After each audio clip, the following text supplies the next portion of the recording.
ಈಗ ನಾವು ಬರವನ್ನು ಎದುರಿಸ್ತಾ ಇದ್ದೀವಿ. ಈ ಬರದ ಬಗ್ಗೆ ಅಧ್ಯಯನವನ್ನು ಮಾಡ್ತಕ್ಕಂಥದ್ರಲ್ಲಿ ನಾವೆಲ್ಲರೂ ಕೂಡ ಫೇಲ್ಯೂರ್ ಆಗಿದೆ ಅಂದರೆ ತಪ್ಪಾಗಿರ್ತಿಲ್ಲ.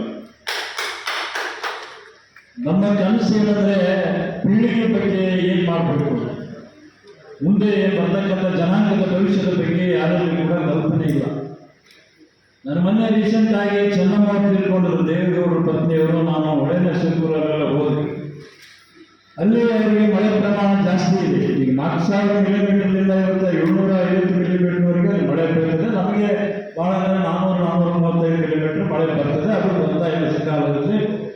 ಅಲ್ಲಿ ಸೀನರಿಯನ್ನು ನೋಡಿದ್ರೆ ಕಣ್ಣುಗಳು ಇವತ್ತೇನೆಂದರೆ ಬಹಳ ಆನಂದದ ಬಾಷ್ಪವನ್ನು ನನಗೆ ಎದುರಿಗೆ ಕಾಣ್ತಕ್ಕಂಥ ಕೊಕೊನಟ್ ಟ್ರೀ ಏನಿದೆ ಈ ಒಂದು ಕ್ಯಾಂಪಸ್ನಲ್ಲಿ, ಅಲ್ಲಿ ಪ್ರತಿಯೊಬ್ಬ ಜಮೀನಿನಲ್ಲಿ ಇವತ್ತು ಕೊಕೊನಟ್ ಟ್ರೀ ಮತ್ತು ಅದರ ಜೊತೆಗೆ ಇವತ್ತು ಅಡಿಕೆ ಬಹಳ ಇವತ್ತು ಏನಂದ್ರೆ ಆರ್ಥಿಕವಾದಂಥ ಬೆಳೆಗಳನ್ನು ನೋಡಿದಾಗ ಬಹಳ ಖುಷಿ ಅನಿಸ್ತು.